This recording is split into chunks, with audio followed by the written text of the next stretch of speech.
سب سے اہم بات یہ کہ نبی صلی اللہ علیہ وسلم کے طریقے پر قربانی ہونی چاہیے۔ نبی صلی اللہ علیہ وسلم نے عید الاضحیٰ کی نماز کے بعد خطبہ دیتے ہوئے فرمایا کہ جس شخص نے ہماری نماز کی سی نماز پڑھی، یعنی جیسے ہم نے پڑھی ایسی ہی نماز پڑھی اور ہماری قربانی کی طرح قربانی کی، اس کی قربانی صحیح ہوئی۔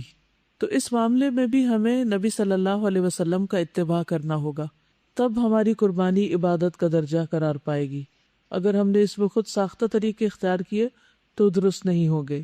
آپ نے فرمایا اور جس نے نماز سے پہلے قربانی کی تو وہ نماز سے پہلے ہے، یعنی صرف گوشت کے لیے ہے اور اس کی قربانی نہیں ہوگی۔ دوسری چیز یہ ہے کہ خود اپنے ہاتھوں سے ذبح کرنا، یعنی اس کام میں ذاتی دلچسپی لینا ضروری ہے۔ نبی صلی اللہ علیہ وسلم سینگ والے 2 چتکبرے مینڈوں کی قربانی کیا کرتے تھے۔ چتکبرے کا مطلب یہ کہ 2 رنگوں کے، اور آپ صلی اللہ علیہ وسلم اپنا پاؤں ان کی گردنوں کے اوپر رکھتے تھے، یعنی پاؤں کے ساتھ سہارا دیتے تھے۔ یہ نہیں کہ گردن پہ پاؤں رکھ کے چڑھ جاتے تھے، ایسا مطلب نہیں ہے۔ اور انہیں اپنے ہاتھ سے ذبح کرتے تھے، یعنی خود ذبح کیا کرتے تھے۔ لیکن اس کا یہ مطلب نہیں کہ انسان کسی دوسرے سے مدد نہیں لے سکتا، ذبح کرتے وقت دوسروں سے مدد بھی لی جا سکتی ہے۔ ایک انصاری صحابی سے مروی ہے کہ رسول اللہ صلی اللہ علیہ وسلم نے قربانی کا جانور ذبح کرنے کے لیے پہلو کے بل لٹایا تو ایک آدمی سے فرمایا کہ قربانی میں میرا ہاتھ بٹاؤ، یعنی میری مدد کرو جانور کو پکڑنے میں، اس کو لٹانے میں، اس کو ذبح کرنے میں۔ چنانچہ اس نے نبی صلی اللہ علیہ وسلم کا ہاتھ بٹایا، خصوصاً اگر گائے کی قربانی ہو تو۔ پھر اسی طرح یہ کہ جو کام آپ کو اس میں سے آتا ہو اس میں آگے بڑھ کر دوسروں کی مدد کرنی چاہیے۔ رسول اللہ صلی اللہ علیہ وسلم ایک لڑکے کے قریب سے گزر رہے تھے، وہ بکری کی کھال اتار رہا تھا اکیلا، تو آپ نے اس سے فرمایا ایک طرف ہو جاؤ، میں تمہیں کھال اتارنا سکھاتا ہوں کہ کیسے کھال اتاری جاتی ہے۔ رسول اللہ صلی اللہ علیہ وسلم نے اپنا ہاتھ کھال اور گوشت کے درمیان رکھا، یعنی کھال کے اندر ایک طرح سے ہاتھ رکھا، گوشت سے اوپر، اور ہاتھ سے اس کو بیچ میں سے ہٹانا شروع کیا، چھیلنا شروع کیا، اور اسے زور سے داخل فرمایا حتیٰ کہ باغل تک بازو چھپ گیا، یعنی آپ کا یہ بازو سارا بکرے کے اندر چلا گیا، یعنی اندر اندر اندر تک، دور تک اپنے ہاتھ سے آپ کھال اتار رہے تھے۔ اور فرمایا لڑکے اس طرح کھال اتارا کرو، اور پھر آپ چل دیے۔ پھر اسی طرح بیوی کا قربانی کرنے میں شوہر کی مدد کرنا، یعنی بعض اوقات انسان باہر والوں کی مدد لیتا ہے، قصائی وغیرہ کی، اور بعض اوقات گھر کے لوگ ہی مل جل کر کام کر لیتے ہیں، اور اس سے آپس کا پیار محبت بھی اور زیادہ بڑھتی ہے جب شوہر بیوی کے اور بیوی شوہر کے کاموں میں ایک دوسرے کا ہاتھ بٹائیں۔ حضرت عائشہ سے روایت ہے کہ رسول اللہ صلی اللہ علیہ وسلم نے ایک ایسا سینگ والا دمبا لانے کا حکم فرمایا کہ جو سیاہی میں چلتا ہو اور سیاہی میں بیٹھتا ہو اور سیاہی میں دیکھتا ہو، یعنی اس کا چہرہ بھی کالا ہو اور پاؤں کالے ہوں، ہاتھ پاؤں کالے۔ جب ایسا دمبا آپ کی خدمت میں لایا گیا تو آپ صلی اللہ علیہ وسلم تاکہ اس کی قربانی کریں، اور تو آپ نے حضرت عائشہ سے فرمایا کہ عائشہ چھری لاؤ، تو پھر حضرت عائشہ چھری لائیں تو آپ نے اس کو ذبح کیا۔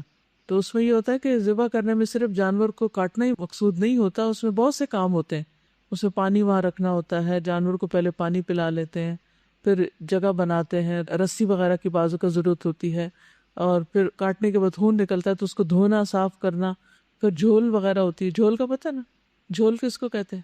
جی اس کی اوجڑی وغیرہ، ٹھیک ہے، اس کی جو اوجڑی اور آنتے وغیرہ نہیں اندر سے نکلتی، یہ جھول ہوتی ہے، ٹھیک۔ تو اس کو ہٹانا، اسی طرح بازو کے سری اور پائے وغیرہ الگ کر کے رکھ دیے جاتے ہیں۔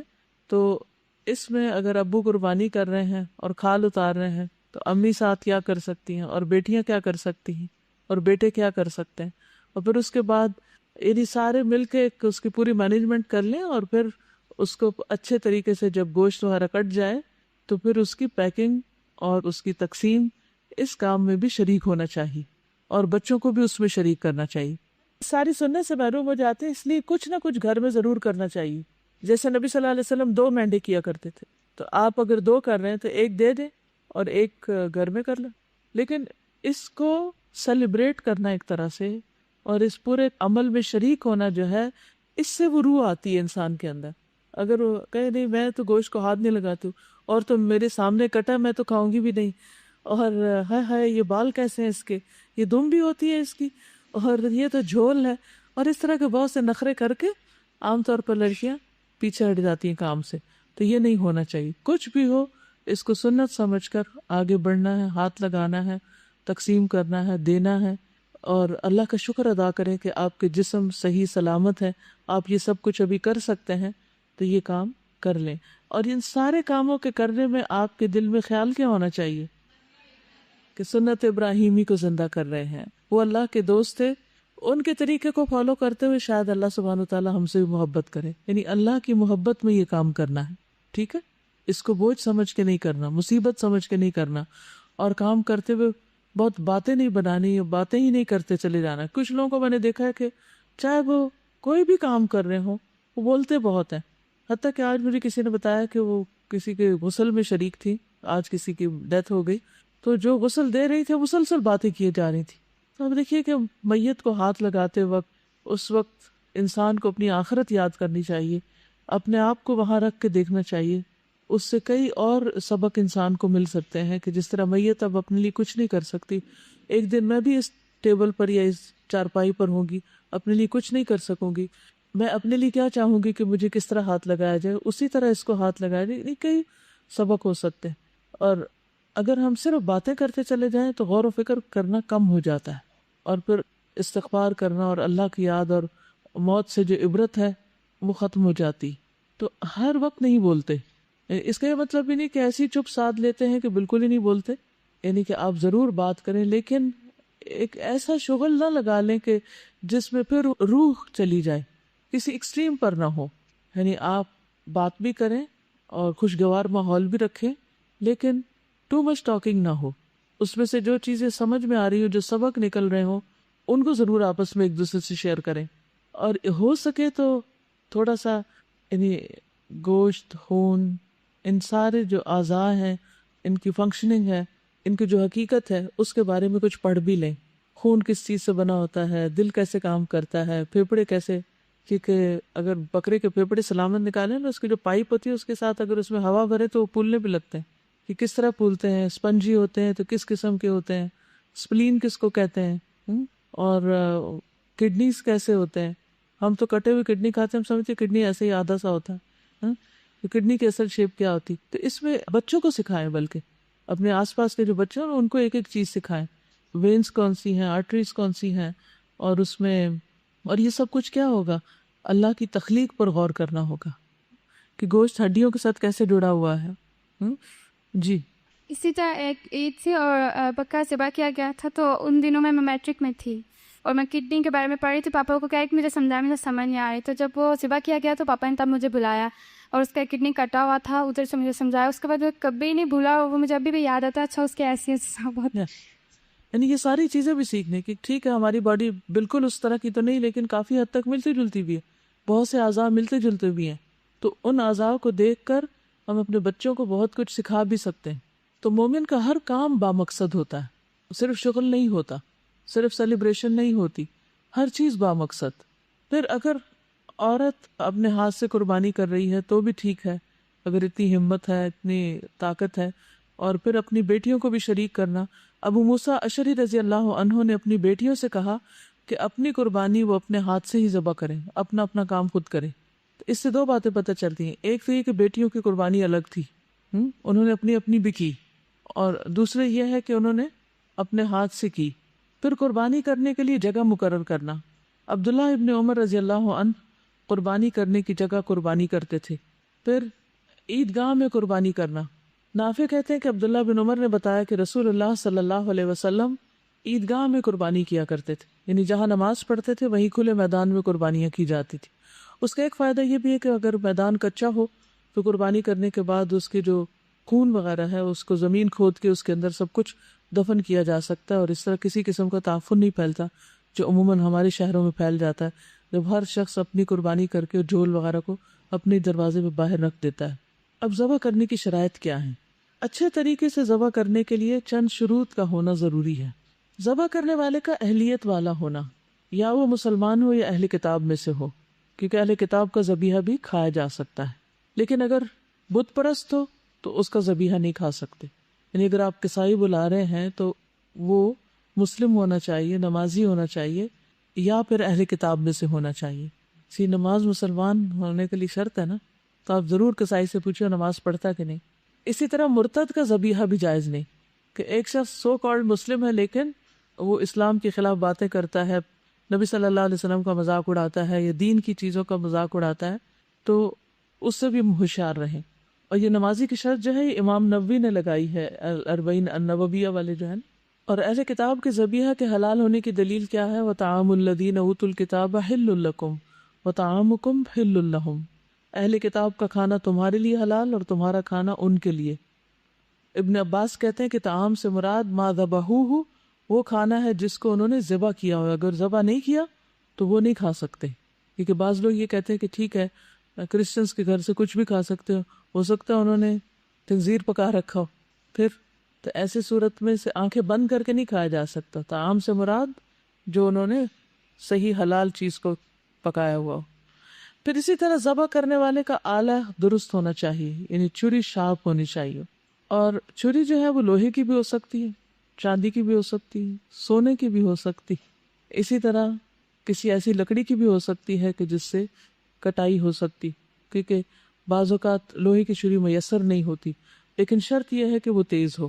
دانت اور ناخن کے علاوہ جو چیز جانور کا خون بہا دے، دانت اور ناخن، اور اس پر اللہ کا نام بھی لیا گیا ہو، اسے کھایا جا سکتا ہے۔ ما انہر الدم وذکر اسم اللہ علیہ فکلوہ، تو چھری کی دھار کو تیز کرنا لازم ہے کیونکہ اس سے ذبیحہ کے لیے آسانی ہوتی۔ اگر کوئی ذبح کرنے والا کسی ایسی چیز سے ذبح کر رہا ہے جس سے جانور کو بہت تکلیف ہو رہی ہے تو ذبح کرنے والا گناہ گار ہوگا، ایسا کرنا ظلم ہے، تو چھری کو اچھی طرح تیز کرنا چاہیے۔ اسی طرح جانور کے سامنے چھری نہیں تیز کرنی چاہیے۔ عبداللہ ابن عباس کہتے ہیں کہ رسول اللہ صلی اللہ علیہ وسلم ایک آدمی کے پاس سے گزرے جو اپنا پاؤں بکری کے پہلو پر رکھ کر چھری تیز کر رہا تھا، یعنی بکری لٹائی ہوئی تھی اور اس کے منہ کے سامنے چھری تیز ہو رہی تھی اور وہ اسے کنکھیوں سے دیکھ رہی تھی، یعنی بکری دیکھ رہی تھی کہ چھری تیز ہو رہی ہے۔ آپ نے فرمایا یہ کام پہلے کیوں نہیں کیا؟ کیا تو اسے 2 دفعہ ذبح کرنا چاہتا ہے؟ یعنی یہ بیچاری دیکھ رہی ہے کہ ذبح ہونے والی ہے اور پھر اس کے بعد تم اسے ذبح کرو گے تو یہ طریقہ ٹھیک نہیں ہے۔ اسی طرح ایک جانور کے سامنے دوسرا جانور ذبح نہیں کرنا چاہیے۔ ابن قدامہ کہتے ہیں کہ ایسا کرنا مکروہ ہے کہ ایک بکری ذبح ہو رہی ہو اور دوسری اس کو دیکھ رہی ہو۔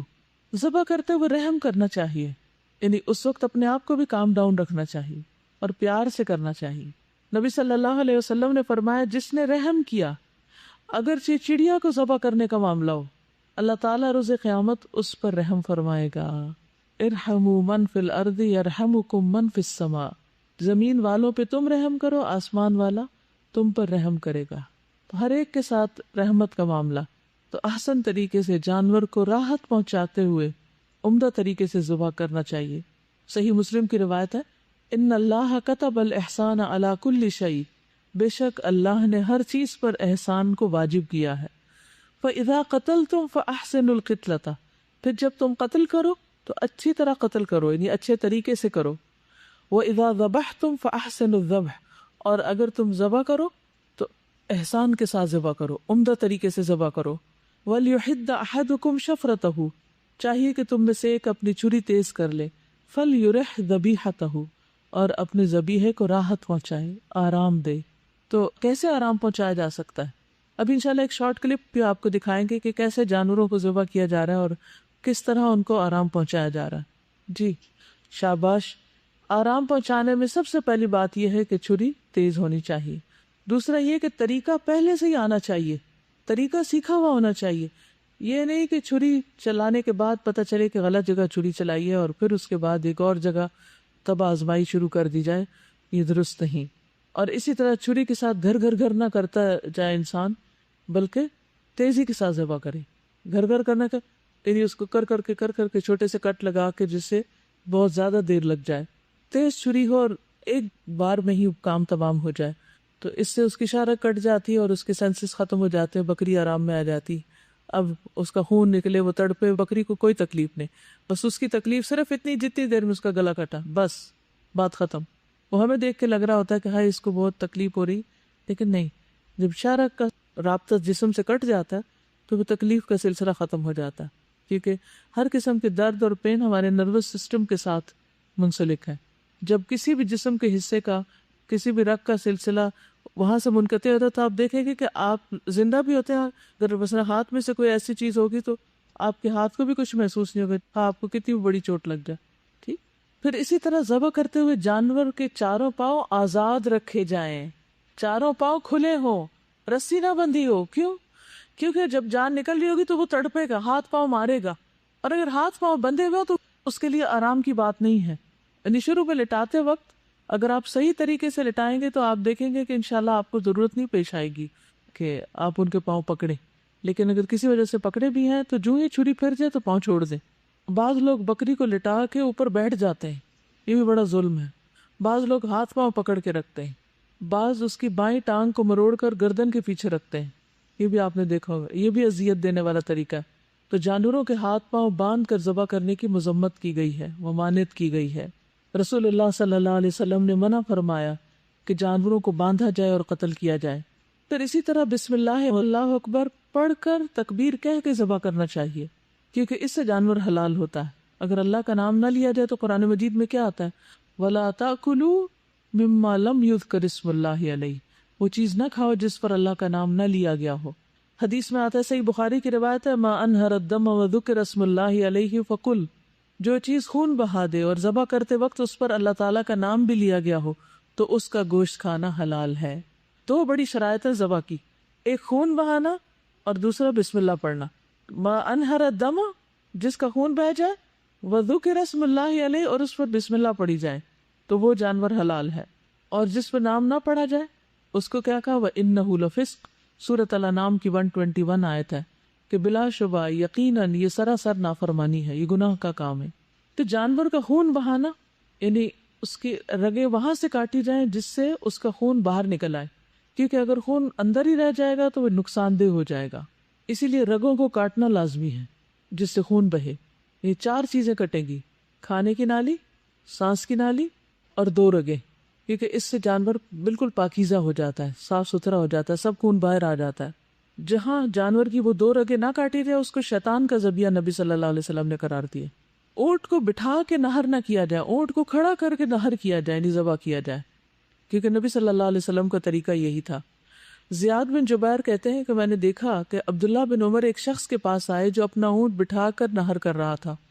عبداللہ نے فرمایا اسے کھڑا کرو اور باندھو پھر نہر کرو، یہی رسول اللہ صلی اللہ علیہ وسلم کی سنت ہے. اور ان جانوروں میں سے تمام چیزیں یعنی ان کے گوشت، ان کی کھالیں اور جھولیں تقسیم کر دی جائیں، فقراء وغیرہ کو دے دی جائیں. قصاب کو نہیں دے سکتے. قصاب کو قربانی میں سے کوئی چیز بطور اجرت نہیں دی جا سکتی. اور بطور تحفہ کچھ گوشت اس کو بھی دے دیا جائے، اس نے کاٹا ہے، سب کچھ کیا، لیکن قیمت پہلے چکا لی جائے اور اس کے اوپر کوئی گفٹ کے طور پر آپ دینا چاہیں تو وہ دے سکتے ہیں. حضرت علی روایت کرتے ہیں کہ نبی صلی اللہ علیہ وسلم نے حکم دیا کہ قربانی کے جانور کے گوشت، ان کی کھالیں اور جھولیں تقسیم کر دی جائیں اور قصاب کو ان میں سے اجرت میں سے کچھ بھی نہ دیا جائے. وہ کہتے ہیں کہ ہم قصاب کو اپنے پاس سے اجرت دیتے تھے، ٹھیک ہے، اور قربانی کی کھال اور جھول کو صدقہ کر دیا جاتا تھا. یہ بھی حضرت علی کا بیان ہے کہ قربانی کا جو جانور میں نے ذبح کیا تھا اس کے جھول اور کھال کو صدقہ کیا. نبی صلی اللہ علیہ وسلم نے فرمایا جس نے اپنی قربانی کی کھال فروخت کی اس کی قربانی نہیں ہوئی. پھر گوشت سے متعلق کچھ احکامات ہیں. قربانی کا گوشت خود بھی کھانا چاہیے اور دوسروں کو بھی دینا چاہیے. فَكُلُوا مِنْهَا وَأَطْعِمُوا الْقَانِعَ وَالْمُعْتَرَّ، پس اس میں سے خود بھی کھاؤ اور ان کو بھی کھلاؤ جو قناعت کیے بیٹھے ہیں، اور ان کو بھی جو اپنی حاجت پیش کریں. کچھ لوگ قربانی کا گوشت خود نہیں کھاتے جبکہ خود کھانا چاہیے کیونکہ اللہ تعالیٰ کا حکم ہے فَكُلُوا مِنْهَا. رسول اللہ صلی اللہ علیہ وسلم نے عید الاضحیٰ کے دن روزہ رکھنے سے منع کیا ہے، یعنی کھانا لازم ہے اس دن روزے کا ثواب نہیں ہوگا، نافرمانی ہوگا روزہ. پھر قربانی کا گوشت پکوانا. رسول اللہ صلی اللہ علیہ وسلم کے آزاد کردہ غلام ثوبان سے روایت ہے کہ رسول اللہ صلی اللہ علیہ وسلم نے مجھے حجۃ الوداع کے موقع پر فرمایا یہ گوشت پکاؤ. ثوبان کہتے ہیں میں نے اس گوشت کو پکا کر رکھا، آپ مدینہ پہنچنے تک اس میں سے کھاتے رہے.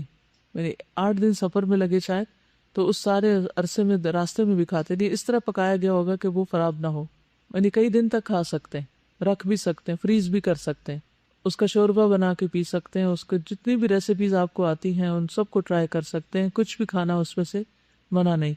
لیکن یہ نہ کرے کہ لیگز اپنے لیے رکھ کے ان کو روسٹ کروا لیں اور باقی جو ہیں جو آگے پیچھے کا ہے وہ ربز وغیرہ ہے وہ تقسیم کر دیں. جو قربانی کا گوشت ہے اس کے سب کے برابر ٹکڑے ہونے چاہیے. اللہ یہ کہ اگر آپ اپنے خاندان والوں کو یا گھر والوں کو سب کو جمع کر کے کھا پی رہے ہیں تو پورا بکرا اگر گھر میں ہی دعوت میں کھلایا جا رہا ہے تو اس میں کوئی حرج نہیں، پھر جیسے بھی چاہیں پکائیں، لیکن تقسیم کرتے وقت یہ نہیں کرنا چاہیے کہ اچھا گوشت خود رکھ لیا جائے اور ایسا ویسا بس غریبوں کو دے دیا جائے۔ رسول اللہ صلی اللہ علیہ وسلم نے 63 اونٹ اپنے ہاتھ سے نہر کیے، پھر حضرت علی کے سپرد کر دیے، اور جو بچ گئے تھے وہ انہوں نے نہر کر دیے۔ 100 اونٹ قربان کیے تھے آپ نے حضرت علی کو اپنی قربانیوں میں شریک فرمایا۔ ذبح سے فارغ ہونے کے بعد آپ نے ہر قربانی سے گوشت کا ایک ایک ٹکڑا لانے کا حکم دیا۔ 63 جانوروں سے ہر ایک کی ایک ایک بوٹی لانے کا حکم دیا، انہیں ہنڈیا میں ڈال کر پکایا گیا، بڑی ہوگی ہنڈیا بھی۔ پھر رسول اللہ صلی اللہ علیہ وسلم، حضرت علی دونوں نے قربانیوں کا گوشت کھایا اور شوربہ بھی پیا، اور پھر جو صوبان نے پکایا تھا وہ ساتھ بھی لے گئے اور رستے میں بھی کھایا۔ نبی صلی اللہ علیہ وسلم خود اپنے ہاتھ سے گوشت تقسیم بھی کیا کرتے تھے۔ عبداللہ بن زید بن عبد ربہ رضی اللہ عنہ سے مروی ہے کہ وہ اور ایک اور آدمی منا کے میدان میں نبی صلی اللہ علیہ وسلم کے پاس حاضر ہوئے۔ اس وقت نبی صلی اللہ علیہ وسلم قربانی کا گوشت تقسیم کر رہے تھے، اور تقسیم میں ایک تو رشتہ داروں وغیرہ کو دینا ہوتا ہے، یعنی گفٹ کے طور پر دینا، اور ایک صدقہ کرنا بھی ہوتا ہے، یعنی غریبوں کو دینا۔ آپ نے فرمایا خود کھاؤ، ذخیرہ کر لو اور صدقہ کرو، یعنی 3 حصے بن جاتے ہیں نا ایک طرح سے۔ فَكُلُوا وَادَّخِرُوا وَتَصَدَّقُوا، یہ 3 الفاظ آتے ہیں صحیح مسلم میں۔ پھر قربانی کے جو جانور ہیں جیسے اونٹ وغیرہ ہیں تو ان کے بارے میں قرآن مجید میں آتا ہے وَالْبُدْنَ جَعَلْنَاهَا لَكُم مِّن شَعَائِرِ اللَّهِ لَكُم فِيهَا خَيْرٌ فَاذْكُرُوا اسْمَ اللَّهِ عَلَيْهَا صَوَافَّ فَإِذَا وَجَبَتْ جُنُوبُهَا فَكُلُوا مِنْهَا وَأَطْعِمُوا الْقَانِعَ وَالْمُعْتَرَّ كَذَلِكَ سَخَّرْنَاهَا لَكُمْ لَعَلَّكُمْ تَشْكُرُونَ۔ اور قربانی کے بڑے جانور ہم نے انہیں تمہارے لیے اللہ کی نشانیوں میں سے بنایا ہے، تمہارے لیے ان میں بڑی خیر ہے، سو ان پر اللہ کا نام لو اس حال میں کہ گھٹنا بندھے کھڑے ہوں۔ صواف کا ایک معنی صف میں، اور ایک کیا گھٹنا بندھے ہوئے، جیسے اونٹ کو ایک گھٹنا باندھ دیا جاتا تاکہ وہ بھاگ نہ سکے۔ پھر جب ان کے پہلو گر پڑے تو ان میں سے خود بھی کھاؤ اور قناعت کرنے والوں کو بھی کھلاؤ، نہیں جو سوال نہیں بھی کرتے ان تک بھی پہنچاؤ۔ کچھ تو ایسے تو فقیر خود ہی آ جاتے ہیں، لیکن کچھ لوگ گھروں میں ہوتا نہیں مانگتے، تو ان کو بھی دینا ضروری ہے۔ اس طرح ہم نے انہیں تمہارے لیے مسخر کر دیا تاکہ تم شکر ادا کرو۔ یہ سورۃ الحج کی آیت نمبر 36 ہے۔ پھر سورۃ الحج 28-29 میں بھی فرمایا کہ وَيَذْكُرُ اسْمَ اللَّهِ فِي أَيَّامٍ مَّعْلُومَاتٍ عَلَىٰ مَا رَزَقَهُم مِّن بَهِيمَةِ الْأَنْعَامِ فَكُلُوا مِنْهَا وَأَطْعِمُوا الْبَائِسَ الْفَقِيرَ۔ تو اس میں بھی کیا ہے؟ کلو منہا، خود کھاؤ، اور اطعموا کھلاؤ، کس کو؟ البائس الفقیر، تنگ دست محتاج کو۔ پھر اسی طرح لوگوں کا جب جمگٹا ہو جائے تو پھر تقسیم کر دینا چاہیے سارا کچھ۔ نبی صلی اللہ علیہ وسلم کے دور میں ایک مرتبہ قربانی کے دن ایک قافلہ آ گیا تو آپ نے فرمایا 3 روز تک کا گوشت رکھو، باقی جو بچے صدقہ کرو، یعنی بہت زیادہ اپنے لیے مت رکھو، صرف 3 دن تک جو کھا سکتے ہو بس وہ رکھو۔ تو آپ نے لوگوں کے ہجوم کی وجہ سے، ضرورت مندوں کی کثرت کی وجہ سے قربانی کا گوشت ذخیرہ کرنے سے منع کر دیا، اسے تقسیم کرنے کا حکم دیا، اگرچہ بعد میں اس کی اجازت دے دی تھی رکھنے کی۔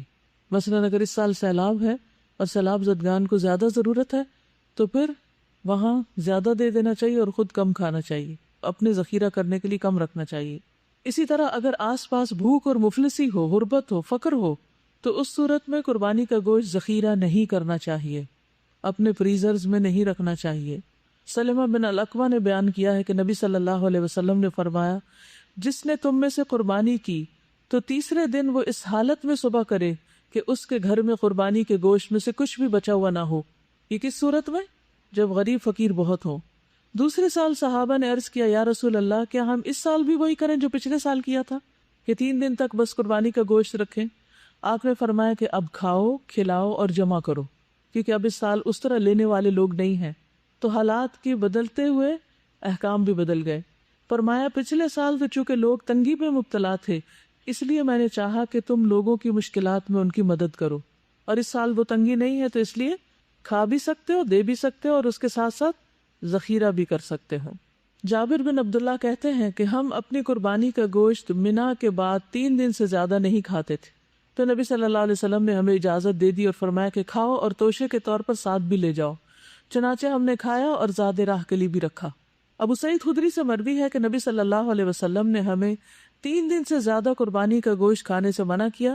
ایک مرتبہ میں کسی سفر پر چلا گیا، جب واپس آیا تو بقرعید کو بھی کچھ دن گزرے تھے، تو میری بیوی گوشت میں پکے ہوئے چقندر لے کر آئی۔ میں نے پوچھا یہ گوشت کہاں سے آیا؟ اس نے بتایا کہ قربانی کا ہے۔ میں نے کہا کہ نبی صلی اللہ علیہ وسلم نے تو ہمیں 3 دن سے زیادہ کھانے سے منع فرمایا تھا۔ تو میری بیوی نے کہا کہ آپ نے اس کے بعد اجازت دے دی تھی، تو میں نے اس کی بات نہ مانی اور اپنے بھائی قتادہ بن نعمان کو بھیجا جو ایک بدری صحابی تھے کہ وہ نبی صلی اللہ علیہ وسلم سے یا کسی شخص سے مسئلہ پوچھ کر آئیں۔ تو جب وہ کسی سے پوچھ کر آئے تو انہوں نے کہا کہ جو تمہاری بیوی نے کہا ہے وہ صحیح کہا ہے، نبی صلی اللہ علیہ وسلم نے مسلمانوں کی اس کی اجازت دے دی تھی۔ تو ان احادیث سے یہ پتہ چلتا ہے کہ قربانی کا گوشت ذخیرہ کیا جا سکتا ہے، اور جب تک چاہے انسان ذخیرہ کرے، اس کے لیے کچھ دنوں کی یا مہینوں کی کوئی مدت مقرر نہیں کی گئی۔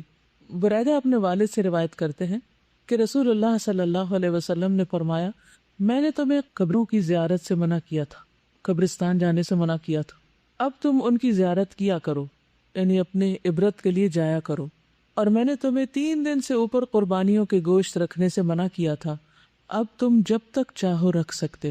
تو اس حدیث سے بھی پتہ چلتا ہے کہ وقتی طور پر ممانعت کی گئی تھی اور اس کے بعد اجازت دے دی گئی، اور آج بھی اگر وہ حالات پیدا ہو جائیں جو ممانعت کے وقت کے تھے تو پھر ہم خود سے خود اپنے لیے ممانعت کر لیں۔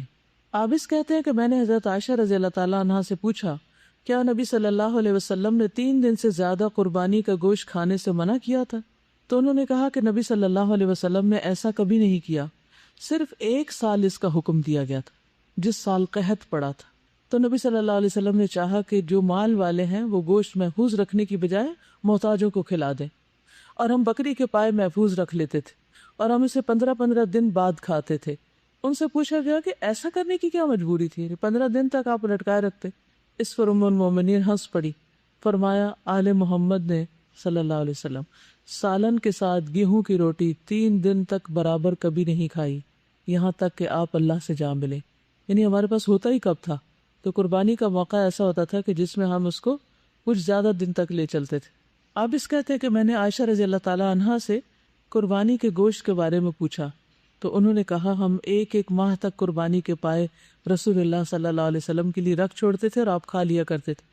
اس وقت گوشت پریزرو کرنے کے طریقے اور تھے، بعض لوگ دھوپ میں سکھاتے، بعض نمک لگا کے اس کو پریزرو کر دیتے، شاید سرکہ لگا کے بھی، اللہ عالم۔ لیکن یہ ہے کہ دیر تک کھانے کی دلیل ملتی ہے۔ ابو سعید خدری رضی اللہ تعالیٰ عنہ کہتے ہیں کہ ہم قربانی کے گوشت کے خشک ٹکڑوں کو ذخیرہ کر لیتے تھے سکھا کے، اور قریب پورا سال اس پر گزر جاتا تھا۔ حضرت عائشہ کہتی ہیں کہ مدینہ میں ہم قربانی کے گوشت میں نمک لگا کر رکھ لیتے تھے، پھر اسے رسول اللہ صلی اللہ علیہ وسلم کی خدمت میں بھی پیش کرتے تھے۔ ابو سعید خدری کہتے ہیں کہ نبی صلی اللہ علیہ وسلم نے 3 دن سے زیادہ قربانی کا گوشت کھانے سے منع فرمایا تھا۔ لوگوں نے آ کر عرض کیا، یا رسول اللہ صلی اللہ علیہ وسلم، ہمارے بال بچے بھی تو ہیں۔ اس پر آپ نے فرمایا، تم بھی کھا سکتے ہو، ذخیرہ بھی کر سکتے ہو، اور عمدگی کے ساتھ ذخیرہ کرو۔ تو فائنل بات کیا ہوئی؟ عمدگی کے ساتھ ذخیرہ۔ عمدگی سے مراد کیا ہے؟ کہ جب دیکھیں کہ ضرورت مند باہر زیادہ ہے تو زیادہ باہر دے دیا جائے، جب دیکھا کہ ضرورت مند گھر میں زیادہ ہے تو گھر میں دے دیا جائے۔ ٹھیک ہے، یہ تو تھا قربانی سے متعلق کچھ حصہ۔ کچھ احادیث قربانی سے متعلق ضعیف بھی ہیں جو پہلے آپ نے کبھی سنی ہوگی، ان کے بارے میں آپ کو بتا دیتی ہوں تاکہ آئندہ آپ اس کو کوٹ نہ کریں۔ ایک حدیث جو ابو ہریرہ سے مروی ہے، اسے البانی نے سلسلہ ضعیف اور موضوعہ میں شمار کیا ہے، اور یہ حدیث ضعیف ہے کہ اپنی قربانیوں کے لیے عمدہ جانور چھانٹو کیونکہ یہ پل صراط پر تمہاری سواریاں بنے گی۔ تو یہ ضعیف جداً ہے۔ ٹھیک ہے، پھر اسی طرح 10 ذو الحج کو سب سے پسندیدہ عمل قربانی ہے، یہ حدیث بھی ضعیف ہے۔ پھر ہر بال کے بدلے ایک نیکی ہے، تو یہ بھی حدیث موضوع ہے۔ ٹھیک ہے، اس سلسلے میں چند ایک سوالات اور کچھ اناؤنسمنٹس ہیں۔ کسی کا سوال تھا کہ جس کا عقیقہ نہ ہوا ہو ان کی قربانی ہو جائے گی؟ جس کا عقیقہ نہ ہو اس کے اعمال معلق رہتے ہیں، تو اس لیے یہ اچھا موقع ہے کہ آپ اپنا عقیقہ پہلے کر لیں بجائے اس کے کہ آپ دوسری قربانی دیں۔ اگر آپ کے پاس استطاعت ہے تو عقیقے کا بھی کر لیں اور دوسرا بھی کر لیں۔ اگر کسی قریبی عزیز کی طرف سے قربانی کرنا ہو تو کیا اس کے لیے لازم ہے کہ پہلے اپنی طرف سے کی جائے؟ نہیں، جو اپنی کر رہے ہیں اس میں اس کو بھی شامل کر لیں۔